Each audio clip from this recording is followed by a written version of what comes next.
Samajwadi party से जुड़े हुए मित्रों से कहना चाहता हूं, भारत की विरासत पर आप गौरव की अनुभूति नहीं करते? कम से कम जिनके नाम पे आप राजनीति करते हैं उनके विचारों को ही मान लेते। डॉक्टर राम मनोहर लोहिया ने इस बात को कहा था कि भारत की एकात्मता के 3 आधार हैं, श्री राम, श्री कृष्ण और शिव शंकर, भगवान शिव।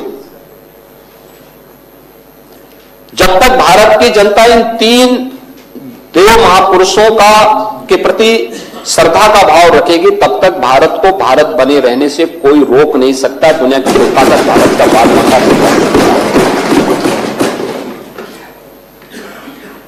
डॉक्टर राम मनोहर लोहिया प्रखर समाजवादी थे। वे हमारी विचारधारा से जुड़े हुए नहीं थे, हां कांग्रेस के विरोधी थे, अपने मुद्दों पर लड़ते थे।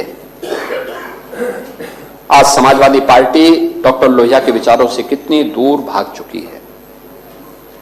आज राम को, कृष्ण को, शिव की परंपरा को, भारत की विरासत को कोसना यह समाजवादी पार्टी का मानो जीवन का उद्देश्य हो गया। और दुर्भाग्य है कि उन्होंने आदर्श किसको माना है? यानी औरंगजेब को। औरंगजेब को ये लोग अपना आदर्श मान रहे हैं।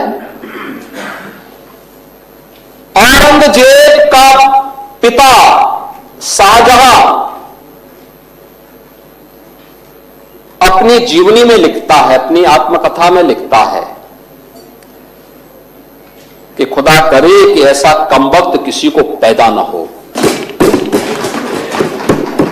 उसने आगरा के किले में अपने बाप को कैद करके रखा, एक एक बूंद पानी के लिए तरसाया। और अगर इनको औरंगजेब पर गौरव की अनुभूति होती है तो ये लोग कम से कम पटना की खुदाबख्त लाइब्रेरी में जाकर के एक बार शाहजहां की ही जीवनी को पढ़ लें, देख लें, उसकी पीड़ा को देखें। हां, जिनका आचरण औरंगजेब जैसा है वे लोग औरंगजेब पर गौरव की अनुभूति करें, लेकिन भारत को कम से कम इस पर न करें। और समाजवादी पार्टी को इसका जवाब देना चाहिए। भारत की आस्था पर प्रहार करने वाला दुर्दांत, धर्मांत, क्रूर शासक, उसको समाजवादी पार्टी आदर्श मानती है। जो भारत को रोकने के लिए आया था, जजिया कर लगा रहा था, भारत का इस्लामीकरण कर रहा था, कोई सभ्य मुसलमान भी अपने पुत्र का नाम औरंगजेब नहीं रखता, क्योंकि इसे मालूम है यथा नाम तथा काम।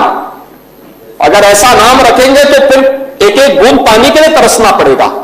और शाहजहां ने भी अपनी जीवनी में लिखा है, उन्होंने कहा है कि औरंगजेब को कोसते हुए उसने लिखा कि तुमसे अच्छा तो ये हिंदू है जो जीते जी तो अपने बुजुर्ग मां बाप की सेवा करता है, मरने के बाद श्राद्ध तर्पण के माध्यम से वर्ष में एक बार उन्हें जल देता है। तुम तो मुझे एक एक बूंद पानी के लिए तरसा दिए हो। अब समाजवादी पार्टी यह तय करे, ये पटना की खुदाबख्त ये समाजवादी पार्टी का नेता,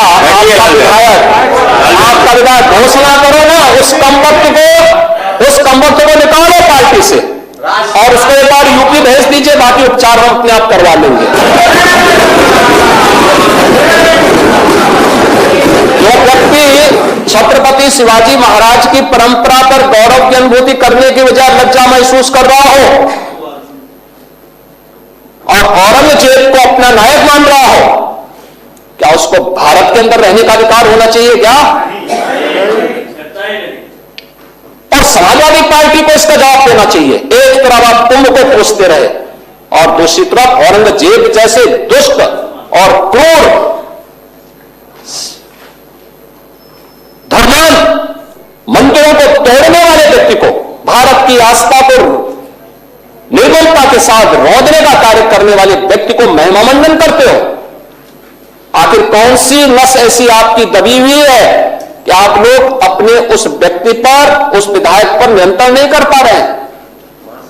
और इसीलिए मैं कहना चाहता हूं कि व्यक्ति के विचार अलग हो सकते हैं, मानव खंडन क्यों नहीं समाजवादी पार्टी है? समाजवादी पार्टी खंडन करे इसका। लाल बिहारी सुनिए, समाजवादी पार्टी को समाजवादी पार्टी को इसका खंडन करना चाहिए। समाजवादी पार्टी को इसका खंडन करना चाहिए और समाजवादी पार्टी को इसको बाहर निकाल देना चाहिए, निकाल देना चाहिए बाहर, या यहां बुलवाइए सम्मेलन में। उत्तर प्रदेश तो ऐसे लोगों का उपचार करने में बहुत देरी नहीं करता है।